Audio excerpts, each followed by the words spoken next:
Are you struggling to maintain healthy relationships? Here's why and how to heal. In this video, we're going to talk about something that affects so many of us: difficulty maintaining healthy relationships. Peter here, with over 20 years in the mind, body, spirit world, I've had my fair share of failed relationships because of my high sensitivity. I can safely say now that that has changed and my relationships are now flourishing, full of love and compassion. I want to ask you, have you ever found yourself stuck in patterns that sabotage your relationships, leaving you frustrated, hurt, or even misunderstood? If you've ever felt like your relationships keep breaking down, it could be because of emotional wounds from your childhood. The good news, you can heal your wounds, and I'm going to show you how. Stick with me because I'm going to break down why these emotional wounds cause reactionary behaviours in relationships, and more importantly, how you can heal and build stronger, more fulfilling connections. Plus, I'll share a special free webinar on my dream method that will guide you step by step to heal these wounds. The relationships we struggle with today are often mirrors of emotional patterns that were formed in childhood. If you experienced emotional neglect or rejection growing up, these wounds can show up in your adult relationships in really sneaky ways. And here's how. Firstly, reactionary behaviour. When we carry unresolved emotional wounds, our brains go into survival mode. This means we might react impulsively, lashing out or shutting down without really thinking about it.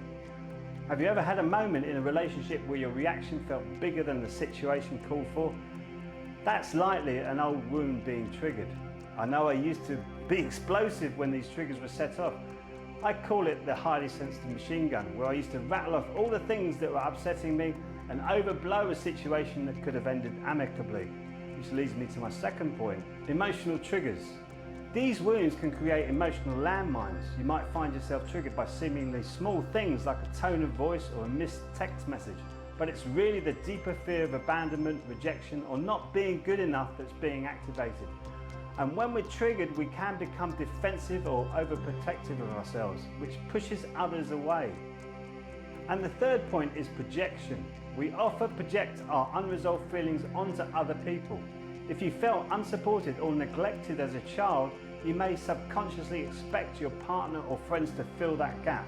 But when they don't meet those unrealistic expectations, it leads to disappointment and conflict. One of the biggest reasons relationships break down is a lack of understanding, both of ourselves and of the people we're in with relationships. When we don't understand why we react the way we do, it's easy to fall into the same patterns again and again and again. The same goes for the other person. If we don't understand their emotional triggers and needs, we're bound to misinterpret their actions or intentions. Empathy and compassion are crucial here. Once we start to understand the emotional wounds driving our behaviour and theirs, we can begin to respond with empathy instead of reacting defensively. This creates a space of healing where both people feel safe, understood, and really importantly, valued. And this is where the real transformation begins. When we truly see each other and approach our relationships with compassion, we begin to break free from old patterns. But this only happens when we do the inner work to heal. And this is so crucial.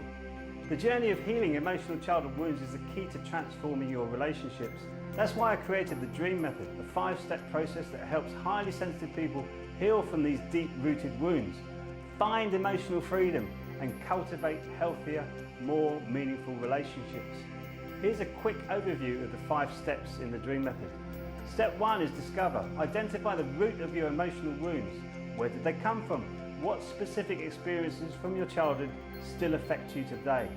Step 2 is realize. Understand how these wounds are playing out in your life right now, especially in your relationships. What patterns or behaviors are holding you back? Step 3, embrace. Accept your past without judgment and embrace the emotional healing process. This is where you begin to show yourself compassion. Step 4 is actualize. Create new, healthier patterns in your relationships by using the tools of empathy, communication, and self-awareness. And step 5 is master. Master these new ways of relating to others and yourself. This is where real, lasting change happens and your relationships begin to thrive. If you're ready to heal your emotional wounds and create healthier, more fulfilling relationships, I invite you to watch my free webinar where I'll go through the Dream Method in more detail. This 5-step process has helped so many highly sensitive people heal their past and build stronger, more loving connections with themselves and others. So click the link below to watch the free webinar and start your healing journey today. I look forward to connecting with you again soon. Till then, be well and keep shining.